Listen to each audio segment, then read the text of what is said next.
Hey everyone, this is Andrew Kvetch. I'm the treasurer of the Maryland Republican Jewish Council, and this is the first episode of our new video series where I will be giving my hot takes on the issues both in Baltimore, in Maryland, and around the country.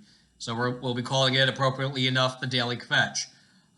Today it's Sunday, January 2nd, of 2022, and we're coming out of yet another bloody and violent year here in Baltimore City. We had 337 murders in the city this year, which was virtually unchanged from 2020. However, the violence in the city this year seemed different. It seemed more depraved to me. And I can give you a few examples of that. One was the case of Jake Rogers, who was an employee of Baltimore Department of Public Works. He was murdered earlier in December.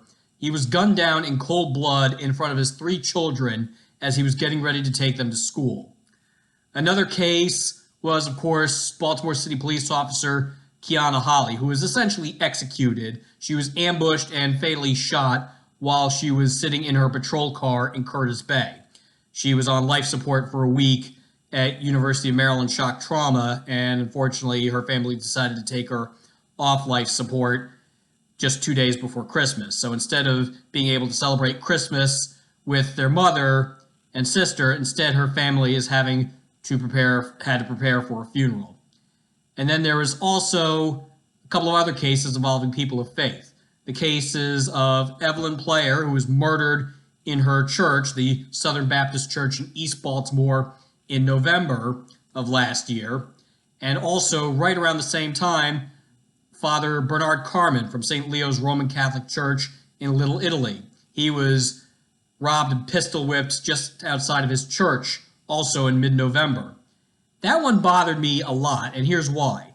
I have several friends who live in Italy, not far from St. Leo's Church, so for that to happen, it really concerned me because I have friends who live there. I know a couple of rabbis who also live in that neighborhood in the surrounding area, and I'm concerned for them. And it's because we have a mayor and a state's attorney who are enticing lawlessness in this city. I don't see how you can look at the situation here in Baltimore City, which has been going on for 7 years now, and say by any objective measure that what the previous mayors and what state's attorney Marilyn Mosby are doing are working by any objective measure. They're not, and especially with the duo of Mayor Brandon Scott and Marilyn Mosby, what they're doing is failing spectacularly. It's making things worse here in Baltimore City and not better. And I think we as a city, for all of us who live here in Baltimore City, which is increasingly fewer of us because the population keeps going down because people are getting fed up and moving out, we have to demand that Marilyn Mosby, Brandon Scott, and Police Commissioner Michael Harrison, who, by the way, I believe is just getting over COVID, we have to demand that they do their jobs because they're not doing it, and violence here in the city is just completely out of hand.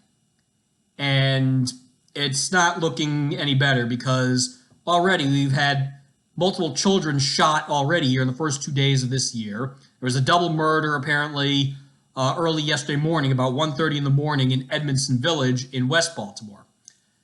So once again, that looks like we're going to be well on our way to 300 plus murders here in Baltimore this year. Tori Snow on WBAL predicted during a New Year's Eve show with WBAL's talk show host that Baltimore City will have 400 murders this year.